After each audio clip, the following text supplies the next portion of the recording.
What? What changed? So all I did was unplug the HDMI and plugged it back up, and like this was all stretched on the television, and the resolution was horrible. I didn't do anything. I just unplugged and plugged it back up.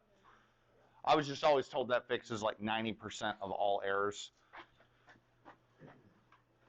I actually saw a thing the other day about that where it was like, imagine if you're like going on an adventure, it just like restarts you at the set at the, or like resets you at the start rather than like where. Yeah, this is where I got Yeah, or there's some or like a if you're like there's a joke like if you're lost, like what a civil engineer would do or a mechanical engineer, something like a computer engineer would just put the map back in their bag and then take it back out again, or something.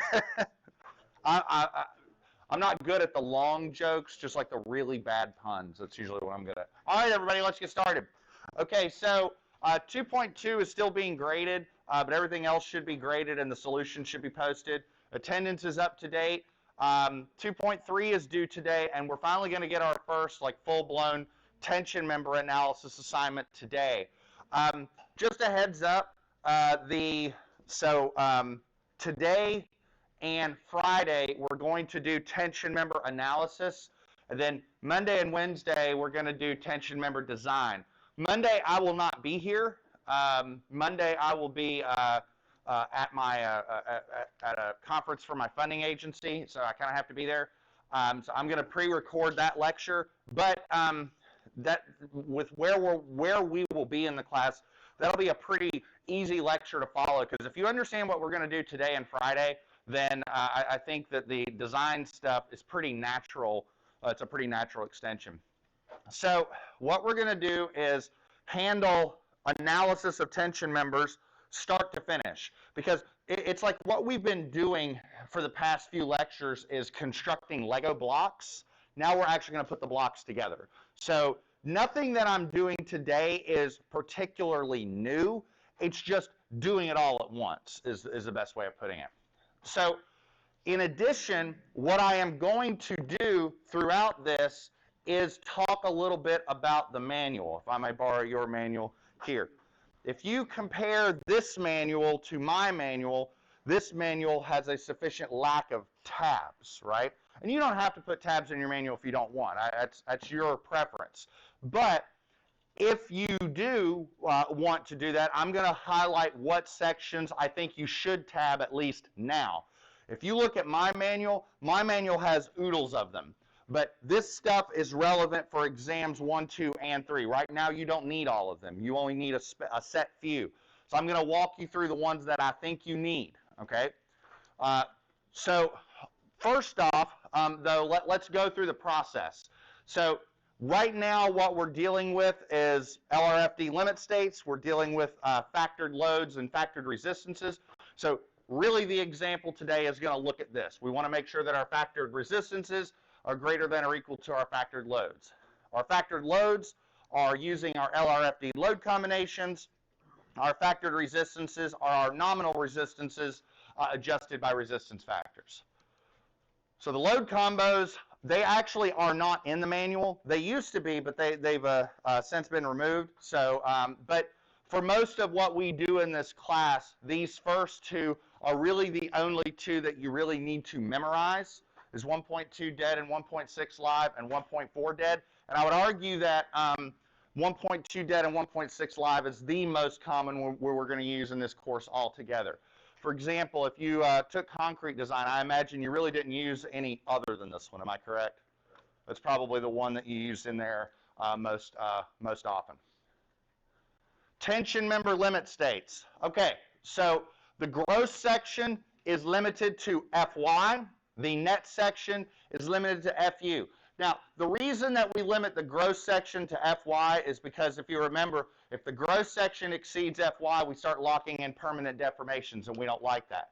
Now, at the net section, yeah, you know, if we exceed Fy, we're going to get permanent deformations, but the net section is so small and that geometry is so constrained, and the stresses are weird anyways, you know, because of the stress discontinuities, that you're going to probably have some yielding anyway, so that's why we limit that to Fu. But we also drop our resistance factor down a bit. So our nominal resistance for yielding is Fyag, and the resistance factor is 0.9. For net section fracture, the nominal resistance is Fu times the effective net area. The effective net area is the net area times U, okay? And then our resistance factor is 0.75. So hopefully now you kind of get an appreciation for what's going on inside this slide, because everything's there, you know? The net area, the shear lag factors, all of that. Okay, let's start talking about tabs in the manual. So first off, this is a section that I would tab. I have a tab on the first page. This is page 2-48. My tab literally just says FY and FU, but this is the tab that contains all the material specs. So the yield stress and the tensile stress. This is a table we'll be referencing for the entirety of the semester, okay? So if you don't have this table sort of bookmarked, I would bookmark it, okay? Now, there's two tables referenced, table 2-4 and 2-5. They're literally right next to each other, so you don't need to like place two tabs. Just place one of them, okay? So I would make sure that you have that bookmarked. If you remember, we talked about this, I think, a little bit in the pre-recorded video, but what this table is doing is listing yield stresses and ultimate tensile stresses for various material grades. But this grid over here next to it will tell you what the preferred material specification is for a given shape. So for instance, if you look at W shapes, the preferred material grade is A992. What that basically means is that if you pick up the phone and call a service center or a fabricator or whoever and say, I need a W10 by 49, chances are it's going to be in A992. That's the preferred material spec. You can get it, you know, in other material grades. You just have to ask for it. So for example, for angles, L shapes, it's probably going to be in grade 36. So does that make sense? Whenever there's a range, use the lower value. The lower value is the one that's most conservative. And we talked about that in that pre-recorded lecture as well. Net area. Our net area expression for bolted connections is as follows. We take the gross area, we subtract any material loss due to the presence of bolt holes, but then we add any stagger factors that are necessary. So we need gross area, the thickness of the plate or whatever component that we're connecting. We need the effective hole diameter, which is the bolt diameter plus 1/8 of an inch. It's 1/8 of an inch because we're adding a 1/16 twice, one for erection tolerance and one for damaged material. We have the stagger factor components, which we need the longitudinal spacing and the transverse spacing. That's for bolted connections. For most welded connections, the net area equals the gross area because we're not removing any material. Shear lag factors. I would tab this as well. This is in Chapter D, Table D 3.1 on 16.1-30. I really don't think there's anything else that you need to tab in Chapter D because Chapter D is pretty short. And if you have that, then you pretty much know where everything else is.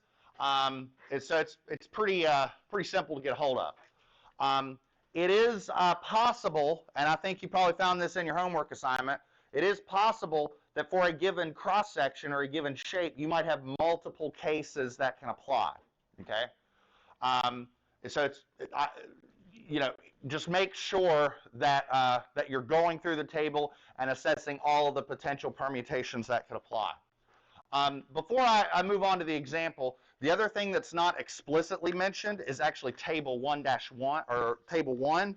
This is all the dimensions and whatnot, the W shapes, the M's, the channels, the angles, all that.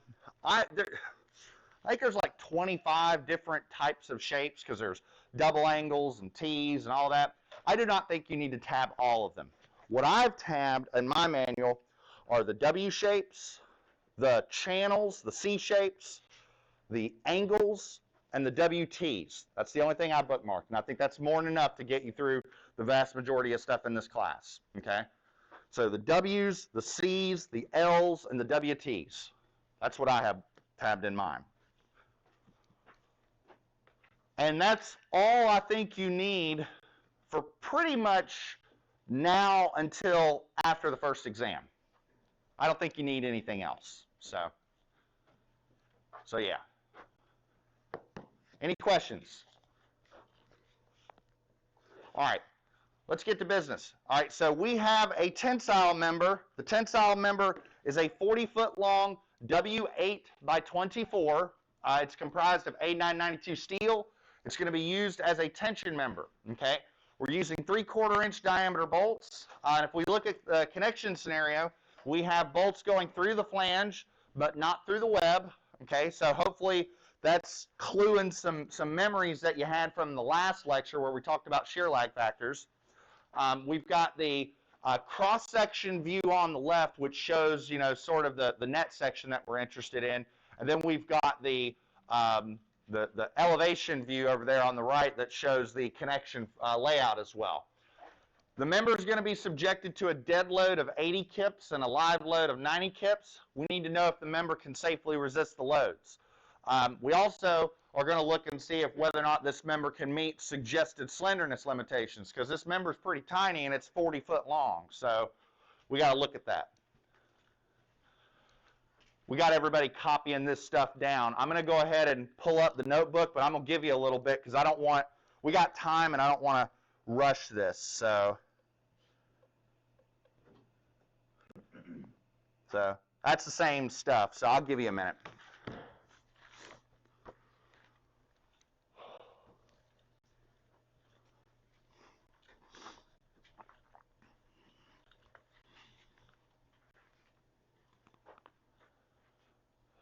So yeah, while you all are drawing that, what we're looking at here, I want to make sure also throughout this course that you're able to take these schematics and turn them into three-dimensional mental images, if you will. I mean, what we're talking about here is a I shape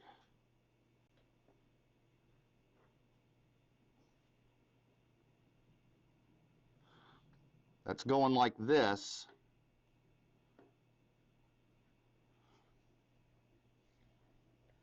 We're talking about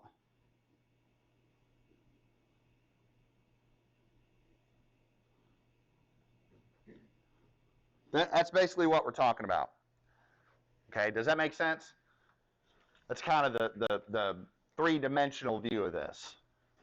Just so you're aware, there are some instances later with some block shear, whatnot, where I actually have some inventor files that I built, because some of the three-dimensional aspects of what's going on here is a little tough, let's just say. So I want to make sure that everybody can see everything. At least it's a little tough the first time you see it. After you see it, you kind of see it, and then it's no big deal. Does everybody have all this built? Or sorry, built. What am I talking built? Does everybody have all this written down? Am I good? All right. So what we need to do in order to do this problem, one of the things, and this is just the nature of the beast with steel design, is that we need some properties, okay? So if I look at this problem, I know that I'm dealing with a W8 by 24. So let's start with that, okay? What's up?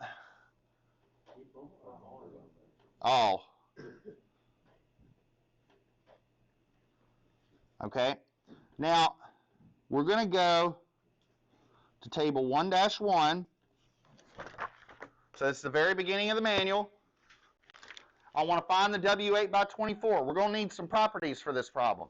Now, for this first problem, I'm going to help you out, okay, because I don't want you to have to keep flipping back and forth, back and forth, back and forth. So I'm going to ask you for a few properties, okay? Some of these properties may not seem to make sense right now, but I promise we will end up looking at every one of them. So just bear with me, okay? Now, let's see what page we're on. I'll get my manual prepped up and ready to go so I'm on the same page you are. Okay, I found it, and we'll make sure that everybody else can find it here in a second. Okay, I'm going to ask for a few properties. Okay, so the gross area, I'm going to ask for the depth, I'm going to ask for the flange thickness, the flange width, I'm going to ask for Rx, Ry. So let's start off with AG. I want somebody to tell me what AG is for a W8 by 24. Say it again.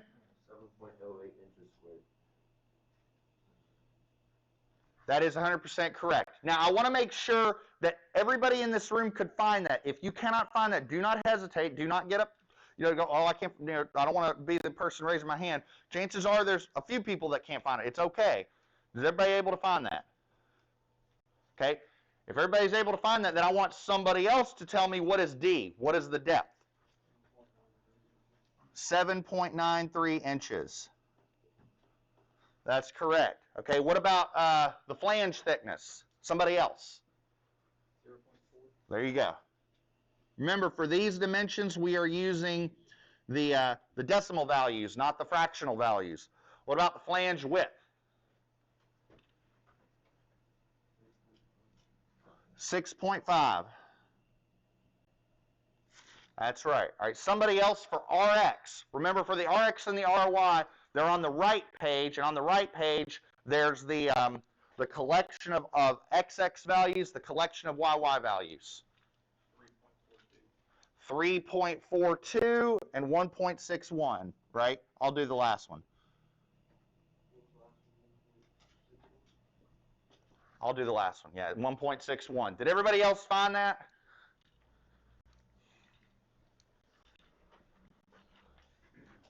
Okay, that's right.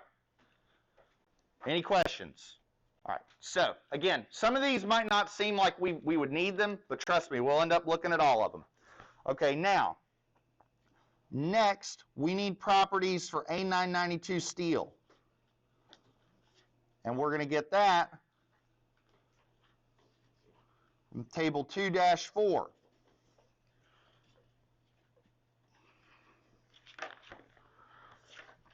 So remember, table 2-4, that's the one that looks like this.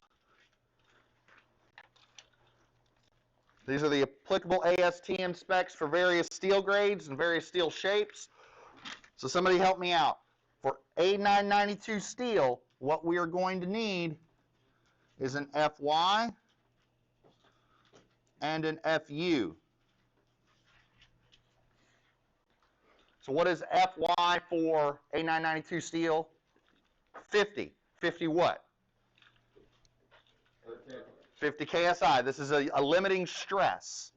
What is the little eye looking thing? The what? On the next page. Little eye in the corner, like next to the picture. That's just that's a footnote that if you look on the next page, it's relating to a ratio of yield and tensile strength that particular material needs to meet. A lot of that stuff has to do with certain ductility requirements that the metals have to achieve. For us, at least for routine steel design, it doesn't really matter all that much. But in some applications, things like materials with ranges and whatnot, it can, like, understanding ductility can be kind of important. A big area is seismicity, because whenever you have a building that's subjected to an earthquake, what we require in steel is that it has the ductility to withstand those inelastic deformations that you get from an earthquake. And what ductility is basically the comparison between the maximum allowable deformations and the yielding deformations. And so that ratio is kind of important in certain applications. So, did that answer your question? That's a good question. So 50 and what, 65? Okay. I will tell you this. So just so everybody is aware, every steel grade that you need is in this table. That being said, some of these are going to be pretty commonly used. For instance, we're going to use A992 grade steel a lot this semester. And so on tests and exams, if you can kind of remember that this is the FY and the FU for A992 grade steel, it's going to save you some time having to flip back and forth in the manual. They are there, but some of these are pretty common. I'd argue the two most common steels that we use in this course are A992 and A36, the one on the top row. They're the most common. So I'm not saying you have to memorize them, but if you do, it'll make your life a little easier. Sound good? Now, the last thing I want to just make sure that we're clear on before we actually start getting to it are the bolts. So we know that the bolt diameter is 3/4 of an inch. What does that mean for the effective hole diameter? There we go. Okay. Exactly right. Okay. I'm going to set this here. Put a little bit out of my way. All right, let's do it to it. Okay, so what are our two limit states? We have gross section yielding and net section fracture. How do we compute the capacity according to gross section yielding? What's the formula?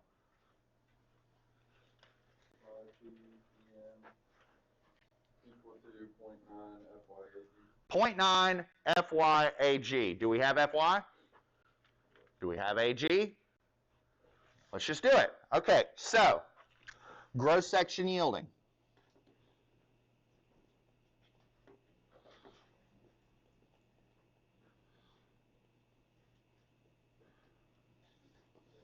So phi PN is 0.9 FYAG, which is, let's see, so 0.9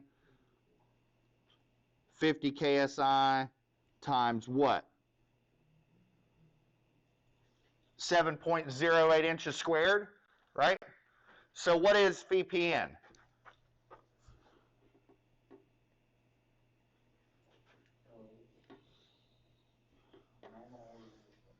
Well, no, this, so that we're aware, okay, I want to make sure that we're clear on terminology. This part right here, that's the nominal resistance. The entire part is the factored resistance. Okay, because that's what this 0.9 is doing. That is the resistance factor. We're dropping our usable capacity a bit to account for uniform safety. That's what that 0.9 is doing. So what is this when you do that times that times that in your Casio FX115 ES Plus or similar scientific calculator? 318.6. Do I have a second on that? Okay, now what are the units? Okay, so this is an important value, okay? I'm going to box this, and I'm just going to say gross section yielding, okay? What this value basically means is that if I am applying load, and all I cared about was gross section yielding, the member is safe as long as the factored load is less than that, okay? But that's not the only limit state. We have net section fracture to consider. So now we got to do that. So bear with me. We're going to look at the next one here. Let me put, let me fill this in. So now let's look at net section fracture, okay? Now, net section fracture is a little bit more involved, right? Because the formula for net section fracture is what? It's 0.75 times what? Make sure everybody's paying attention on this. So how do we compute the capacity according to net section fracture? We take 0.75 times FU times what? Yep. There we go. So we need 0.75 FU, but then we need the net area and we need the shear lag factor, right? So this one's a little bit more involved. We can't just plug and chug at the beginning like we can with gross section yielding. We need the net area. We need the shear lag factor, right? So let's take care of each of these one at a time, okay? Let's talk about net area. I'm going to scroll up a little bit. Here's the problem. The net area is the gross area minus the area loss due to the presence of bolt holes plus any necessary stagger factors. So first question, do we need any stagger factors for this problem? No, there's no staggered connections. So we take the gross area minus the area loss due to the presence of a bolt hole, okay? How many bolt holes are we subtracting in this cross section? So we take the gross area minus 4 bolt holes, and what's the area of a bolt hole? It's the diameter of the hole times what? Thickness of the flange in this case, right? Because the bolts are going through the flange. So I propose then that the net area for this problem, well, my question is, why would we? Exactly. So we don't need it. No, you're 100% right. And let me show you something else. Here's the properties that we looked up. And I told you, I said we're going to use every one of them. But I didn't look up the thickness of the web because we won't need that. Now, we will need some of these other ones, and we'll see why here in a second. So the net area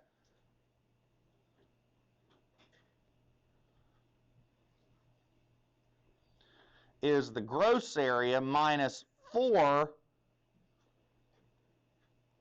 holes. Hole diameter, flange thickness. So let's see what we got. Gross area is 7.08. Hole diameter is 7/8 of an inch. And the flange thickness, what's the flange thickness? There we go.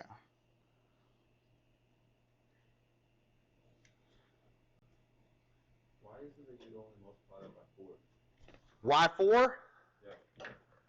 Samurai sword or lightsaber. If I cut through this member, how many holes am I subtracting? 1, 2, 3, 4. Cross section. You see what I'm saying? It would only be more if you were bolting this way. I mean, I understand the entire member has, what, 16 bolts? But through the cross section, there's only 4. That's a great question. Everybody else okay with this? Okay.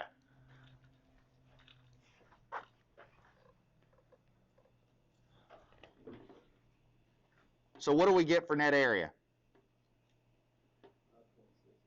5.68 square inches. Do I have a second on that? That's exactly right. Okay.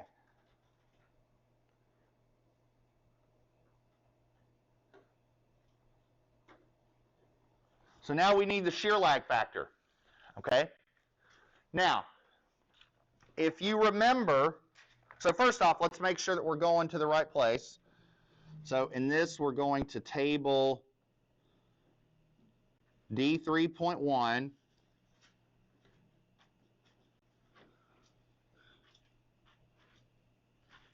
So break out that manual again.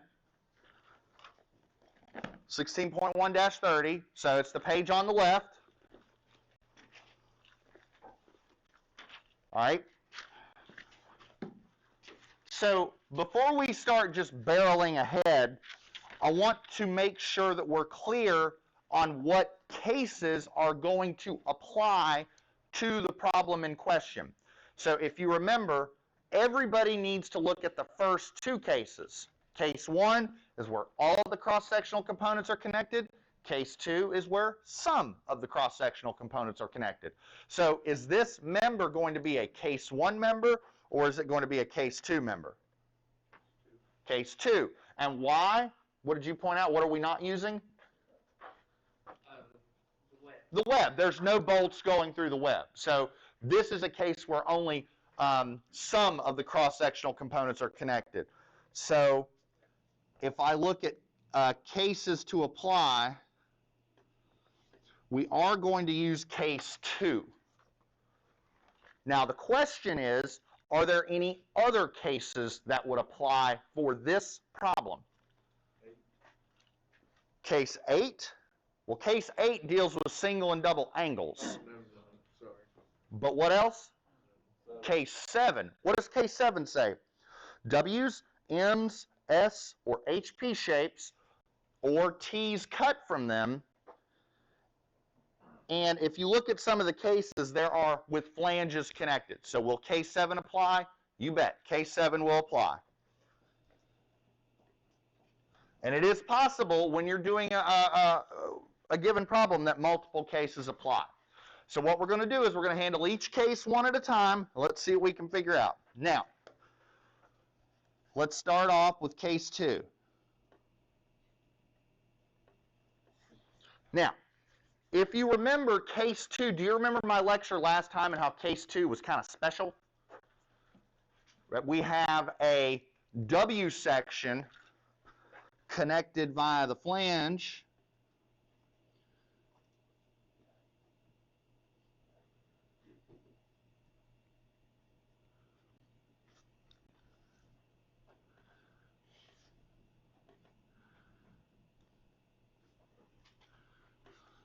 So this is our W section, and what we do is we convert that to an equivalent WT.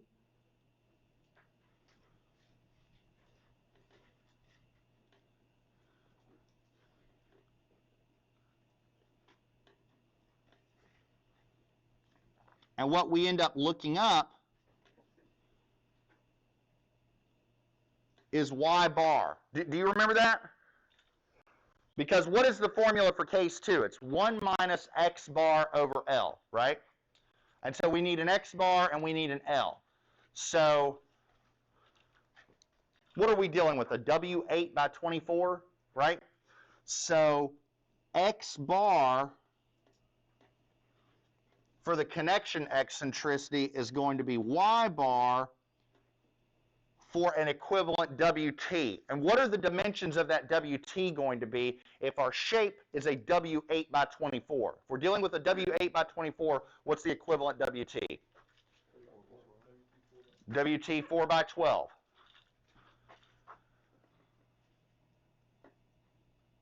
So what is the Y bar for a WT 4 by 12?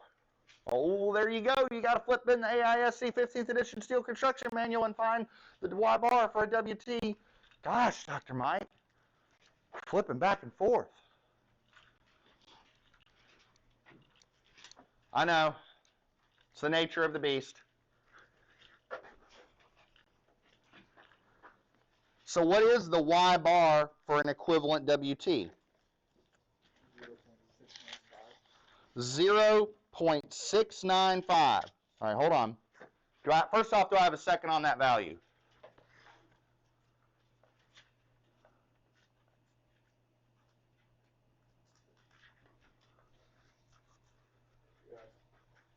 Okay. What page are we on? So we're in table 1-8. and that's page 1-72 to 1-73. Is that a fair statement?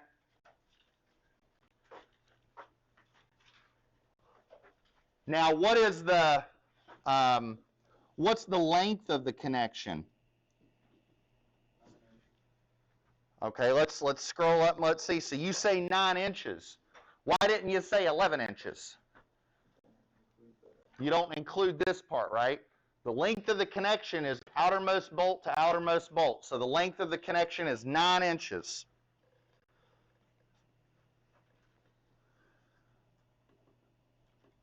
So therefore, U2 is 1 minus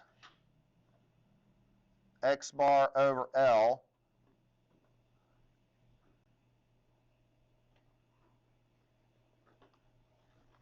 And what is that when you chug that out? We'll say 3 decimal places. 0.923. Do I have a second on that? All right. Is the 2 just the case, like the U2? Which case are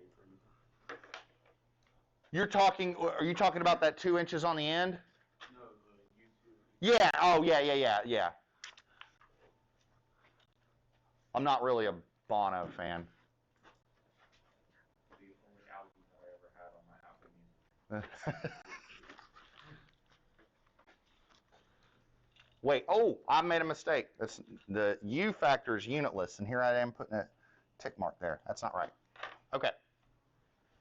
How come nobody caught me on that?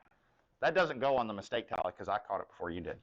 That's why we need to fix it. Well, okay. Oh. Well, Okay, this is case 2. Now let's look at case 7, okay? Let's pay attention to case 7 a little bit. So case 7. Okay, so case 7, let's read through case 7 a little bit. Let's make sure we're all on the same page. So case 7, the first block says WS or WMS or HP shapes or T's cut from these shapes. Okay. From case 7, we've got 2 options. Now the lower option says with the web connected with 4 or more fasteners per line. Does that apply to us? No. So what about the upper branch?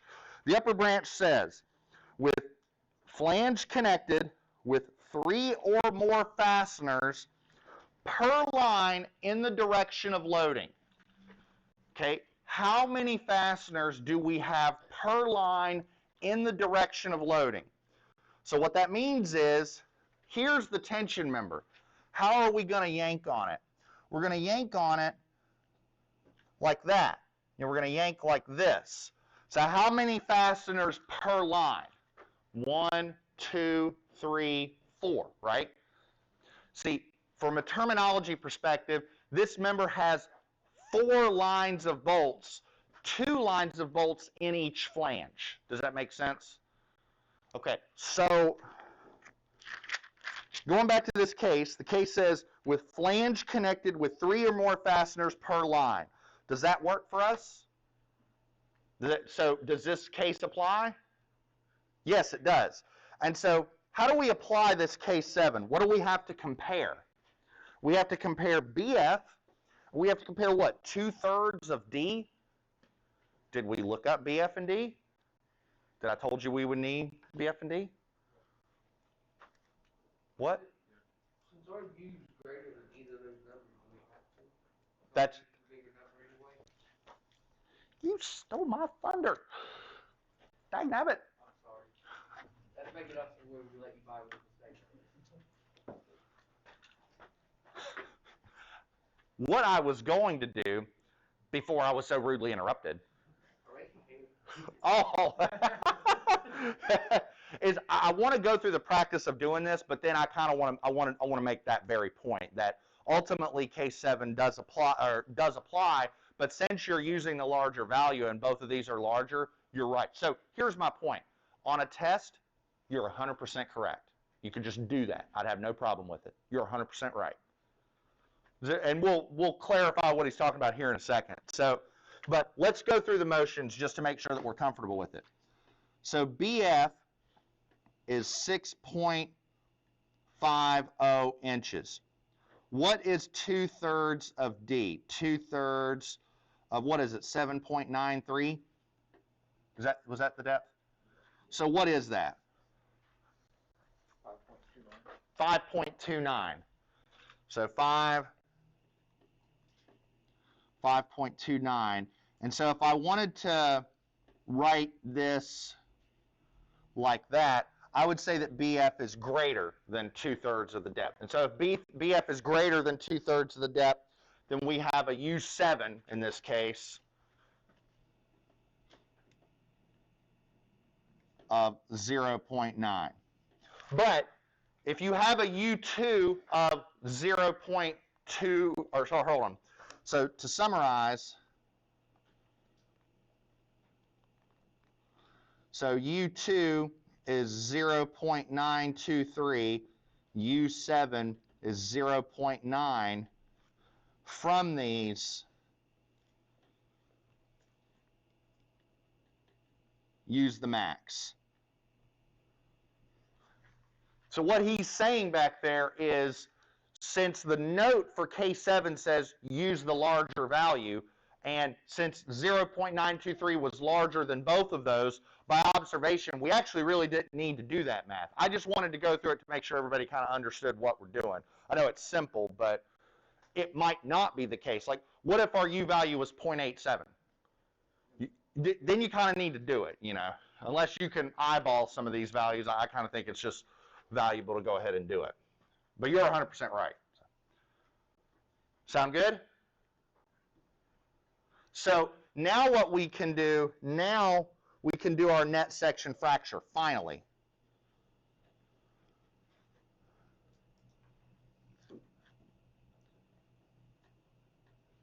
So maybe what I'll do to sort of split this up a little bit is we had our net area computation, we had our shear lag factor computation, now we have net section fracture.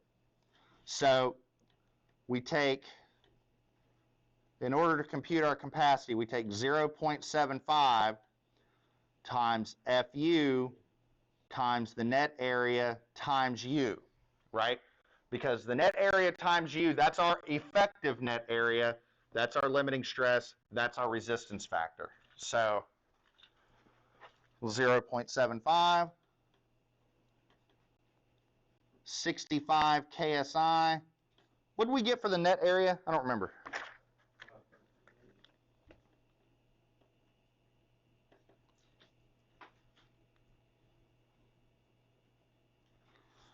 And so what are we getting for this?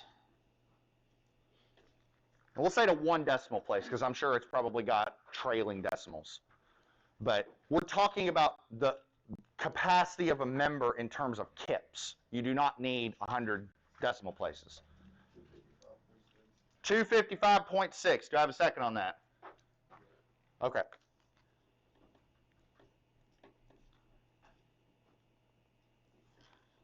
And so this right here, that's sort of the other limit state.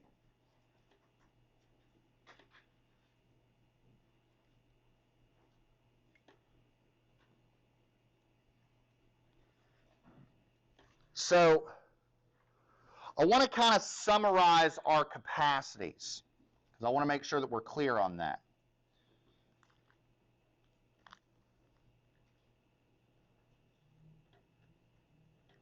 So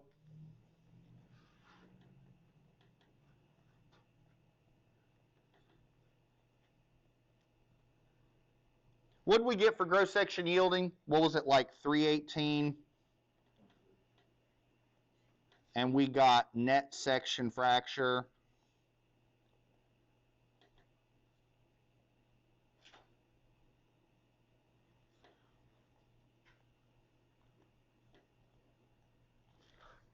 We got that.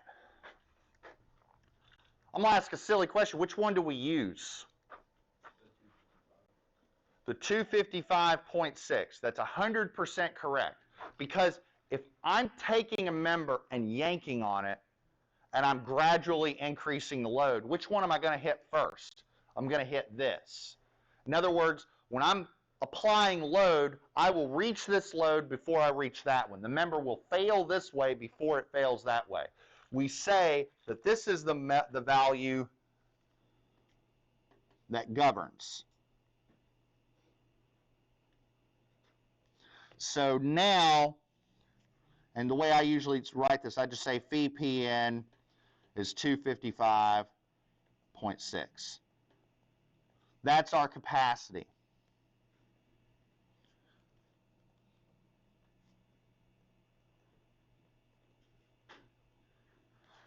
What good is that value without a force to compare it to? So this is our factored resistance. We need our factored loads, right? So now let's look at that.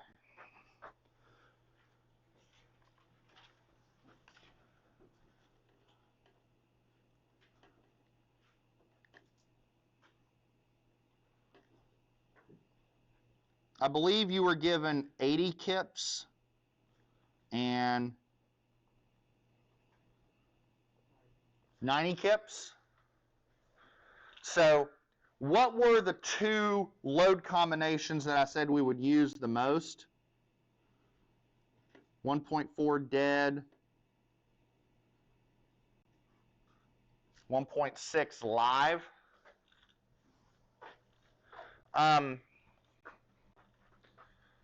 Can you kind of eyeball this and see that this is going to be a bigger value? The second one's it's just going to be bigger. So I'm going to just use the second one, and I'm going to call this PU.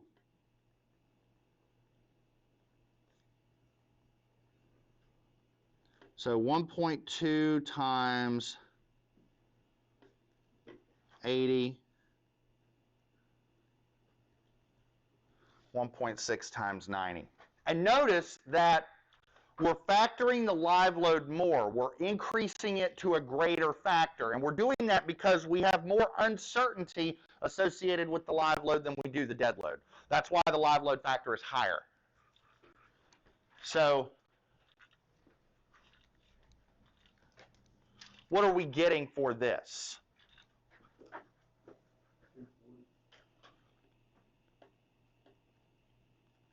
$240. Do I have a second on that? So bear with me. I want to see something. So this is the factored load. This is the factored resistance.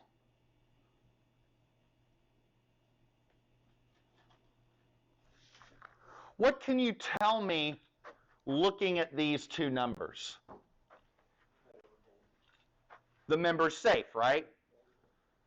This is how much the member can withstand adjusted by appropriate resistance factors, and this is how much load we're putting on the member augmented by appropriate load factors. So this is our resistance compared to our loads with all the appropriate factors of safety built in. And this is bigger than that. So what is sort of the first answer to this problem?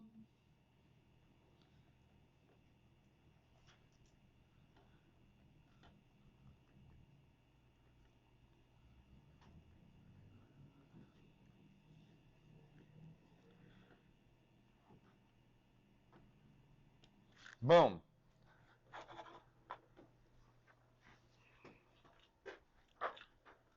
Make sense? Yes. What if it's equal? That's a great question. What if it's equal? So I would argue technically it's fine. Practically, it'll never happen. Like, it really just never will happen. You will practically never have a scenario where it's equal. Those are the questions for philosophers that in the real world, it never happens.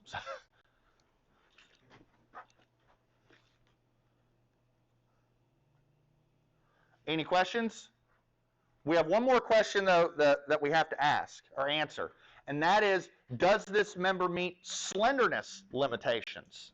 Because we never looked at that. Let's check the slenderness.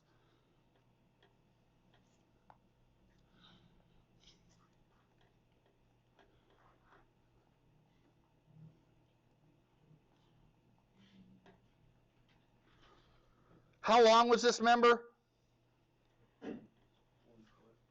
What should we do with that?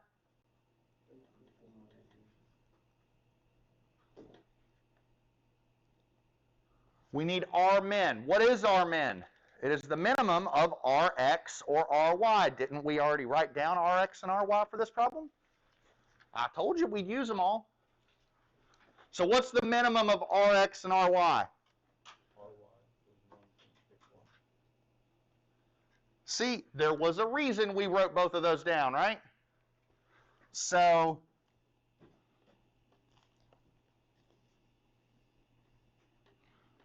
what is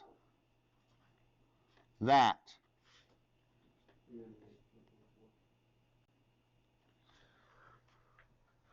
So what does that mean? We're good, but we're barely good, right? So that member is pretty slender, right? I mean, it's a 40-foot long member that's only about this deep. It's going to be pretty flimsy, right? So, but that's what this is checking. So this is less than 300. So okay.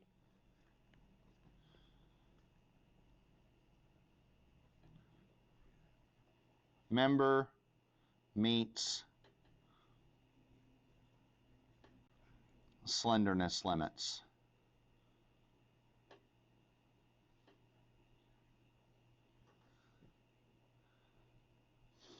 And to be clear, again, I know that I fully know that